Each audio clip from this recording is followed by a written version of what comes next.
Look at this surprising story from a surprising place, reported in a surprising forum. Lifetime pub ban for Warrington MP who backed 10 p.m. curfew. So this is from the BBC, the United Kingdom state broadcaster. It's like Canada's CBC, but even worse if you can imagine it, much bigger. They literally extract £3.5 billion a year through a BBC tax. That's 6 billion Canadian dollars each year. They're the worst, trust me. The reporters once tried to have me arrested when I was in the UK because they didn't like what I was tweeting at a Tommy Robinson trial. I'll tell you that story another day, just so you know how awful the BBC is. But look at this. An MP has received a lifetime ban from the pubs, bars, and clubs in his own town following his support for the recent 10 p.m. coronavirus curfew. Warrington South MP Andy Carter will be barred from some 30 venues in the Cheshire town after the local pub watch group voted unanimously to ban him. Members said Mr. Carter had shown the industry no support. First of all, that's amazing. Second of all, we've got to start doing that here in Canada and everywhere these lockdowns are happening, like Australia for sure. Third of all, if you've never been to the UK, you might not understand the pub culture. It's not just a bar where people go to drink. Pubs, and I know this sounds surprising to Canadians and Americans, they're family places. Sure, they serve beer and the bar is the center of the place often, but it's a restaurant, it's a town square, it's a hangout. Sometimes there's music. There's often a little park outside where the kids play. You see the whole family going there for an outing. The men wind up talking to the other men. The women catch up with each other. The kids play together either in the pub or outside. It's so fun and so central to the community feeling in these towns. It's not like our bars here in Canada. Last point before I read some more. Pub Watch is like a neighborhood watch, but for pubs. Here's their website. I'll read a little bit from it. National Pub Watch is a voluntary organization set up to promote best practice through supporting the work of local pub watch schemes. Its aim is to achieve a safer drinking environment in all licensed premises throughout the UK. So these are the most community-minded, safety-minded people. I'd almost use the word do-gooders. So they crack down on people who are rowdy or whatever. They try and keep it family-friendly. And they decided that the threat to their community wasn't some rowdy drunk this time. It was their local MP. Anyways, let me keep going. The Conservatives said, using the pub safety scheme for political aims brought it into disrepute. Oh, got it.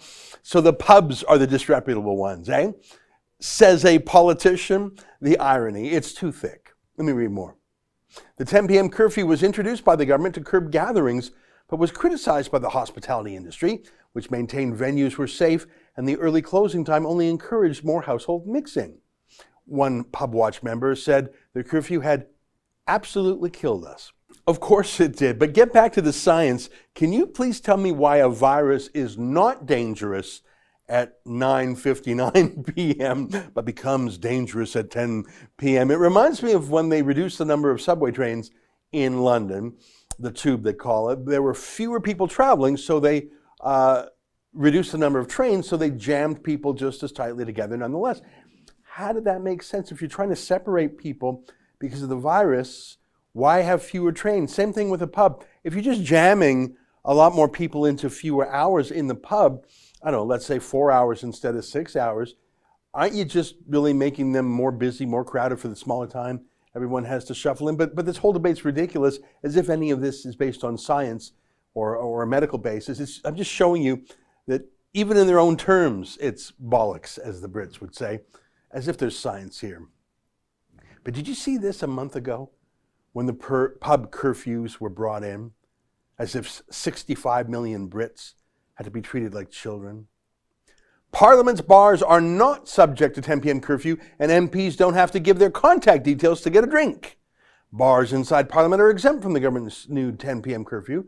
Facilities serving inside Palace of Westminster are as a workplace canteen. Yeah, that's a good one.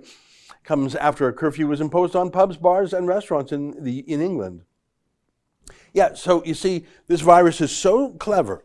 It only attacks regular people, but only after 10 p.m.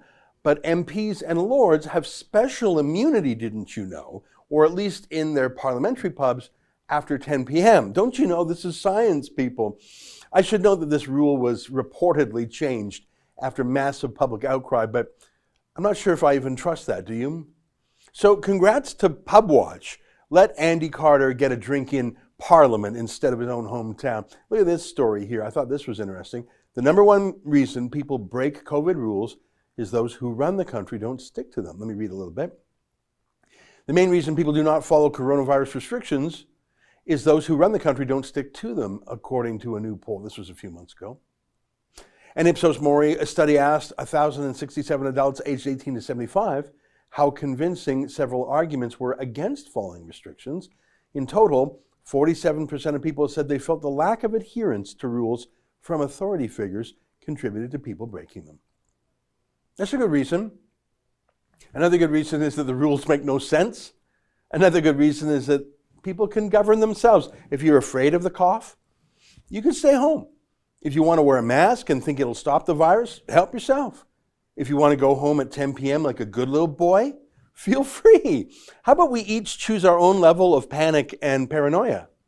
Let me read some more from the BBC story. This is quoting the Pubwatch folks again. He said people were angry and Mr. Carter had shown, quote, no support for the hospitality industry at a time when we need as much as we can get.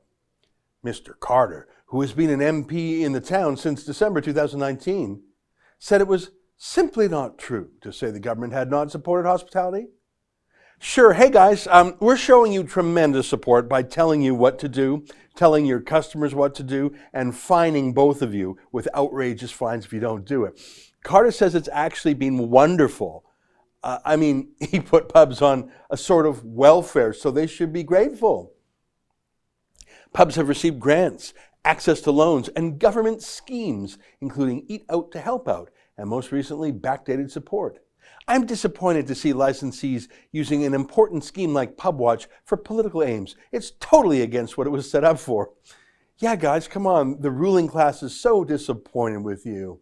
You should be cheerful about being locked down, shut down, torn down, your life savings, your life's work. Come on, guys, chin up. Keep calm and carry on. Yeah, no thanks, mate. The fact that this is a Conservative MP makes it even more gross. Not that Labour would be any better.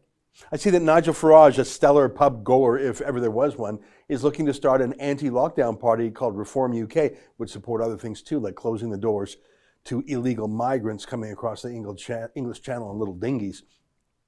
Hopefully, Nigel Farage's new party will scare some sense into people like Andy Carter and Boris Johnson. They obviously are immune to criticism from their own voters. They don't care. It makes sense. Where are those voters going to go? The Labour Party? Well, to Nigel is the answer. And in the meantime, good on you, pub watchers of Warrington. This politician is actually a greater threat to you than any drunk hooligan. Let him drink alone. That's an excerpt from my daily show, the Ezra Levant Show. Every day I do a monologue on the news of the day, then I interview an interesting guest, and then I read my hate mail. You gotta subscribe. Go to rebelnews.com.